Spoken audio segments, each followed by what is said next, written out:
அடடா இட்லி சுட சுட இருக்கே. நம்மளும் பசியில இருக்கிறோம். எப்படி இந்த ஆட்டை வாங்குறது தெரியலையே. இவன் சரியான ஆளாச்சு தரவே மாட்டானே சாமானியமா. ஏதாவது பிளான போடுவோம். ஒரு நல்ல ஐடியா வந்திருக்குது. எப்படியாச்சும் இப்ப வாங்கி சாப்பிட்டு போறேன் பாரு. என்ன பண்ணலாம்?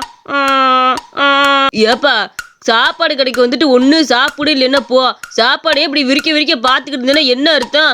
ஒன்றும் சாப்பிடு இல்லைன்னா கிளம்புப்பா. என்ன விஷயம் சொல்லு. அது ஒன்றும் இல்லைண்ணே, நம்ம தடியன் இருக்கார்ல, அவருக்கு கல்யாணம் ஏற்பாடாயிருச்சு.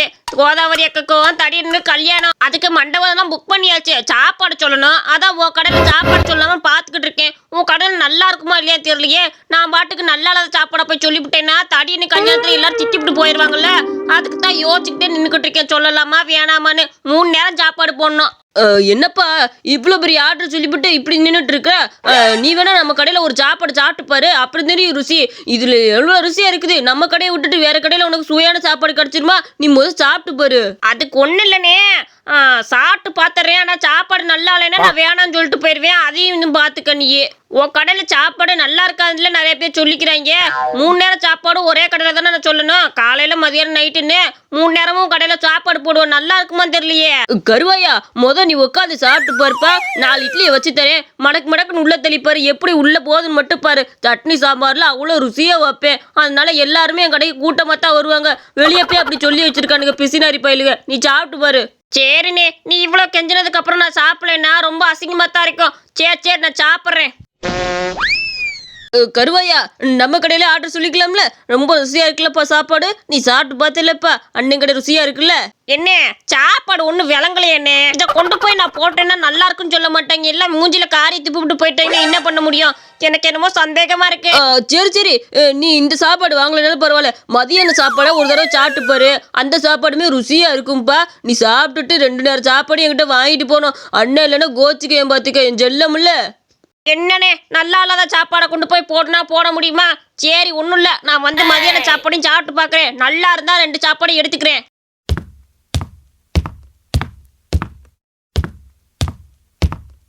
இல்லை முடியாண்டிய 4 இட்லியை வச்சு குடுறா. என்னடா வாழ்க்கையே வெறுத்து போய் கிடக்குதா. கடுப்பாக வருது. இந்த வாழ்க்கையை நினச்சாலே கடுப்பாக வருது.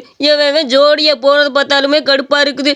நம்ம ஊருக்கு ஒரு சீக்கிரம் கல்யாணம் ஆக மாட்டேங்குது பார்த்தியா? ஏண்டா தடியா நீ எதுக்குடா பயந்துகிட்டு இருக்கிற? உனக்கு தான் கல்யாணம் முடிவாச்சு. பெரிய மண்டபம்லாம் புக் பண்ணிட்டாங்களாமே. அப்புறம் என்ன உனக்கு கவலை? இனி நீ மாப்பிள்ளை குளத்துல ஜாலியா இருக்கணும். நீ சாப்பாடுலாம் அரேஞ்ச் பண்றேன்னு சொன்னாங்க. என் கடையில் தான்டா பண்ணும். கருவா எப்பதான் சாப்பிட்டு போனேன். சாப்பாடு நல்லா இருக்குன்னு சொல்லியிருக்கேன். மதியான சாப்பாடும் சாப்பிட்டு பார்த்துட்டு அதுக்கப்புறம் ஆர்டர் பண்ணிக்கிறேன்னு சொல்லியிருக்கிறேன். அதான் உன் கல்யாணத்துக்கு 3 நேரம் சாப்பாடுமே மண்டபத்தில் போடுறீங்களாமே. என் கடையில் ஆர்டர் பண்றா. அவன்கிட்ட சொல்றதோ உன்கிட்ட சொன்னதான் கேட்பேன். என் கடையில் பண்றா. இந்த அங்கம் இல்லை. அடே டோமரு நீ வேற. கல்யாணமும் இல்லை ஒன்றும் இல்லை. அவங்க அப்பன் சம்மதிக்கவே மாட்டேங்கிறேன். நான் என்கிட்ட கல்யாணத்துக்கு ஏற்பாடு பண்ணிக்கிட்டு இருக்கேன். அப்படியே ஏற்பாடு பண்ணாலும் சிம்பிளாக ஒரு கோயிலில் வச்சுட்டு போயிடுவேன். மண்டபத்தை பிடிச்சி சாப்பாடு போடுற அளவுக்குலாம் என்கிட்ட காசு இல்லை. என்னது சாப்பாடுல போடுறதுக்கு காசு இல்லையா? அப்புறம் என்னோட அந்த கருவாம்பையை வந்து சாப்பிட்டு போனா அது எப்படி? ஏண்டா அவனே ஒரு பிசுனாரி பையன். எங்கடா சோறு கிடைக்கணும் சோத்து சட்டை தூக்கிட்டு அலையிறவன். அவன் சொன்னா நம்புறியாக்கோ? ஏண்டா நீ வேற. என்கிட்ட ஒரு சாப்பாடு வாங்கவே வழி இருக்காது. நான் என்கிட்ட ஊருக்கு சாப்பாடு போறது. போய் வேலையை பாரு.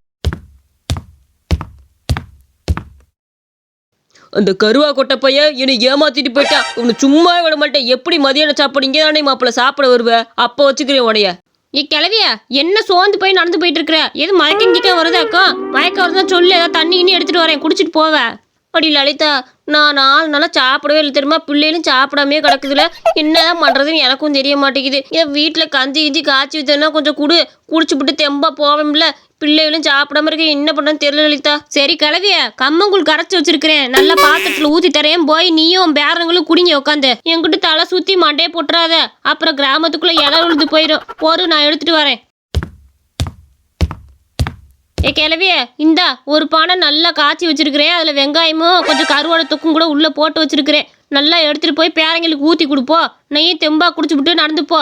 கிளவிய மறந்துவிடாத. குடிச்சுப்பிட்டு இப்பயே கொண்டு வந்து பாத்திரத்தை கொடுத்து போடணும் சரியா? இல்லை லலிதா உனக்கு எப்படி நன்றி சொல்ல போனே தெரியலடி.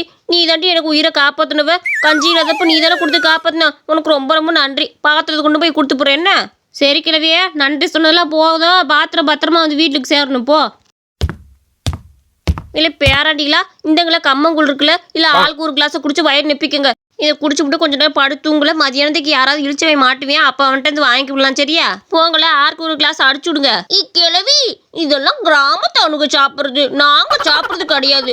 போ கிழவி, நாங்களாம் சிட்டி பாய்ஸ், நாங்களாம் இதெல்லாம் குடிக்க மாட்டோம். பேசாம இரு, எங்களுக்கு இட்லி தோசை செஞ்சு கொடு. இல்லை குட்டிக்கருவாயா வந்தேன்னு வச்சுக்க, உதச்சு உருட்டி விடுவேன் பார்த்துக்க. ஆளி முகரையும் பாரு. வீட்டில் குடிக்கிறதுக்கு கஞ்சி கிடையாது, ஓவரா பிகு பண்ணிக்கிட்டு கிடக்கிறேன் பத்தி அந்த குட்டி கருவாயப்பையா. ஏன்னா இவன் கஞ்சி இல்லாமல் கிடைக்கட்டும், நீ எடுத்துட்டு வர கருவாயம் பேலே, நீ ஊற்றி குடிச்சுட்டு கடை.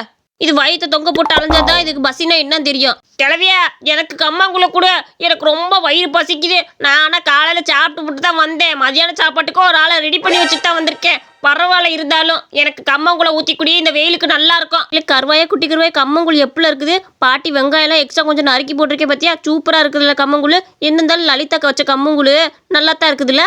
கிளவியா, இதை குடிச்சு முடிச்சதுக்கு அப்புறம் போய் இன்னும் லலிதாட்ட வாங்கிட்டு வா. அவட்ட இன்னொரு பாத்திரத்தை கொடுத்து வாங்கிட்டு வா. சரியா? வாங்கிட்டு வர முட்டுறாத கிளவியா. ஆமா ஆமா, எனக்கும் இன்னொரு கிளாஸ் ஊட்டி கிளவி. லலிதா கட்ட நிறைய வாங்கி வச்சிரு, இன்னொரு கிளாஸ் ஊட்டு. வேணாம் சொன்னி எப்படி மண்றியா பத்தியில அந்த குட்டி கருவாய் போய் பயங்கரமான ஆளா இருக்கிறியா. சிட்டி பாய்ஸ் மொட்டை பாய்ஸ்ன்னு என்னமோ சொல்லிட்டு இருந்தியல, இப்போ கம்மங்குள்ள வாங்கி குடிச்சுட்டு கிடக்குறியா? இதெல்லாம் என்ன சொல்ல முடியும் சொல்லு. சே சீக்கிரம் குடிச்சுட்டு பாத்திரத்தை கொண்டு போய் கொடுத்துட்டு பாரு, கொடுங்க. அடியே லலிதா, இந்தடி பாத்திரம். கம்மங்குள் ரொம்பவே அருமையா இருக்குது. பேரண்டி 2 பேருமே விரும்பி குடிச்சானுங்க. சரி, இந்த பாத்திரம். கிளவிய, அதெல்லாம் இருக்கட்டும், என்ன 2 பாத்திரம் கொடுக்குறேன்? நான் கீழே இருக்கிற அந்த குண்டான மட்டும் தான் கொடுத்தேன், அதை மட்டும் கொடு. மேலே இருக்குது உன்னோட பாத்திரம்னு நினைக்கிறேன். மறந்து தூக்கிட்டு வந்து கொடுக்குறியா? மூளையும் சரியில்லாம போச்சா என்ன? கிளவிய, உங்ககிட்ட ஒரு பாத்திரம் வாங்க முடியாது, எப்படி இன்னொரு பாத்திரத்தை கொண்டு வந்து கொடுக்குறேன்னு தெரியல. சரி கொண்டா, இந்த இது உன் பாத்திரம் வச்சுக்க. ஏண்டி லலிதா, நான் அது கொடுக்கலடி. மேலே இருக்க பாத்திரத்துல இன்னும் கொஞ்சம் கம்மங்குள் ஊற்றி குடிடி. அப்புறமேல் மதியானம் போல் நாங்கள் வச்சு குடிச்சுக்கோம்ல. இதுல என்ன நாளைக்கு கூட ஊற்றி கொண்டு வந்து கூட. என்ன அப்படியே பாத்திரத்தை மாற்றி வாங்கிட்டே இருப்பேன், நீ மாற்றி ஊற்றி கொடுத்துக்கிட்டே இருக்கணும். சரியாடி? எனக்கு இருக்கிற ஒரே ஃப்ரெண்ட் நீ தானடி, வாங்கிட்டதை கேட்க முடியும். போடி, இன்னும் கொஞ்சம் கம்மங்குள் ஊற்றிட்டு வாடி. கிளவிய வந்தேன்னு வச்சுக்க, நான் உனக்கு ஃப்ரெண்டாக்கும். உன் வயசுன்னு என் வயசுன்னு ஆளை மூஞ்சி பாரு. ஏதாவது குடிக்க கஞ்சி இல்லைன்னு கேட்டப்ப ஒரு இது கொடுத்தா திருப்பி வேற பாத்திரத்தை வச்சு அமுச்சுடுறியே. ஒழுங்கு மரியாதை பாத்திரத்துட்டு போயிருப்பதுக்கு ஆளை மூஞ்சி பாரு. குடிக்கிறது கூழு, கொப்பளிக்கிறது வெந்நீர் மாதிரி இன்னொரு பாத்திரம் வேற வச்சு அனுப்பிச்சுடுறியாக்கும். என்ன ஒரு தந்திரம் உனக்குது. என்னப்ப நான் என்னத்தை கேட்டுவிட்டேன்னு இப்படி மூஞ்சி திருப்பிட்டு போறவ? ஒரு கம்மங்குள் தானே கேட்டேன். ஏற்கனவே கொடுத்தா கொஞ்சம் குடிச்சப்ப நல்லா இருந்துச்சு, இன்னும் கொஞ்சம் கேட்டேன் தப்பா? இந்த வாழ்க்கையில என்னத்தை கேட்கறதுன்னு எனக்கும் தெரிய மாட்டேங்குதுச்சே. மனுஷங்களை பாரு, மனுஷனுக்கு மனுஷன் உதவி செஞ்சா தானே மனுஷன். என்ன காலையில சாப்பாடே உங்ககிட்ட ஆர்டர் பண்ணிக்கிறேன் தடியிட்ட சொல்லிவிட்டாரு. மதியான சாப்பாடை கூட சாப்பிட்டு பார்த்துட்டு அதுக்கப்புறம் நான் என்னன்னு சொல்றேன். சரியா? மதியான சாப்பாடு நல்லா இருந்துச்சுன்னா உன்னோட கடையை நான் லிஸ்ட்ல எடுத்துக்குவேன், இல்லைன்னா தூக்கி போட்டுருவேன். அப்படியே கருவாயா? சரி, அப்ப என் கடையை நீ கண்டிப்பா லிஸ்ட்ல எடுக்கணும். இன்னைக்கு உனக்கு ஒரு புதுவிதமான டிஷ் செஞ்சு வச்சிருக்கேன்டா, நீ கண்ண முடிதோ அதை சாப்பிடணும். சரியா? பண்ண வரப்போதும் தெரிஞ்சதுமே வேற விதவிதமா ட்ரை பண்ணி வச்சிருக்கிறியா? சரி கொண்டா சாப்பிட்டு பார்த்துட்டு நல்லா தான் உன் கடையை நான் எடுத்துக்கிறேன். ரைட்டு. கண்ணை மூடிட்டு இப்படி நாக்க நீட்டிட்டு நிக்கணும் கருவாயா. உனக்கு நான் வாயில வந்து வச்சு விடுவேன். சரியா? நல்லா நாக்க வெளியே நீட்டு பார்ப்போம். என் ஜெல்ல குட்டி இன்னும் நல்லா நாக்க வெளியே நீட்டி உனக்காக ஸ்பெஷலான ஸ்வீட் செஞ்சு வச்சிருக்கேன் கருவாயா. இந்த வாங்கிக்க. கடவுளே, நான் என்ன செய்வேன்? நாக்குல சூடு கம்மி வச்சு இழுத்து விட்டானே. அட பாவி, நீ நல்லா இருப்பியா? சாப்பாடு ஊட்டிட்டு வந்து இப்படி நாக்குல சூடு கம்மி வச்சு விட்டியே. ஐயோ எரியுதே, நாக்கு உள்ள மடக்க முடியலையே. ஐயோ, நான் என்ன பண்ணுவேன்? என்னென்ன தந்திரம் பண்ணிக்கிட்டு வர்ற நீயே? ஆளி மூஞ்சி பேரு, உனக்குலாம் இதாண்டா தட்டட. நாக்குல இன்னொரு தடவை வந்தேன்னு வச்சுக்க, இன்னும் எல்லா உடம்புலையும் சூட இழுத்து விடுவேன். ஒழுங்கு மரியாதை ஓடி போயிரு. ஐயோ எரியுதே.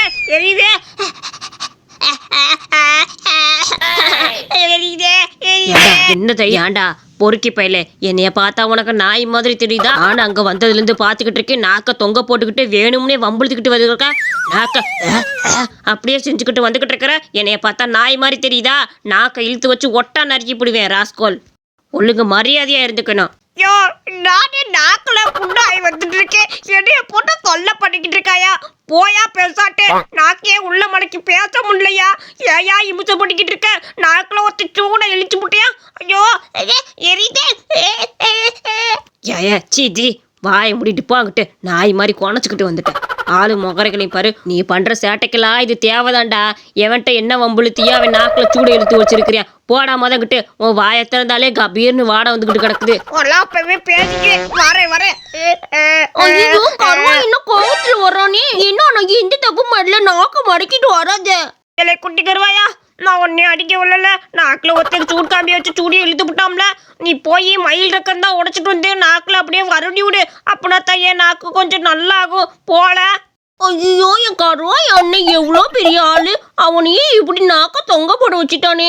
பொறுனா, நான் உனக்கு போய் மயில் இருக்க இட்டுட்டு வரேன். அந்த கலக்காரன் சும்மாவே விட மாட்டேன். ஒரு நாள் என் கையில மாட்டுவேலடா. என்ன நீ கீழே உட்காரு, மயில் ரகையை வச்சு தேய்ச்சி விடுறேன். ஒன்றும் பண்ணாது. சரியா குட்டி கருவாயா, இப்ப தலை நல்லா இருக்குது. ஆகா, கொஞ்சம் லீப்பா இருக்குது. ஆமா, எப்படிலாம் உனக்கு இவ்வளவு சீக்கிரம் மயில் ரகை கிடைச்சிச்சே? கருவாய் அண்ணா, இது மயில் இருக்க கிடையாது. அங்க ஒரு காக்கா செத்து போய் கிடந்துச்சு. எல்லா காக்கமும் கூட்டமா வந்து நின்றுட்டு இருந்துச்சு. நான் எல்லாத்தையும் விரட்டி விட்டு அந்த காக்கால இருந்து ஒரு ரெக்கை ஒடிச்சுக்கிட்டு வந்துட்டேன். அந்த காக்காவோட ரெக்கை தான் வச்சு தேய்ச்சி. ஐயா, செத்து போன காக்காவால எடுத்துட்டு வந்தேன். ஏன் குட்டி கருவாயே, ஏல இருக்கிற கருப்பு நீ பண்ற? இந்த கதை உங்களுக்கு பிடிச்சிருந்துச்சுன்னா மறக்காம நம்ம அனிமேஷன் ஸ்டோரிஸ் சேனலுக்கு சப்ஸ்கிரைப் பண்ணிக்கோங்க.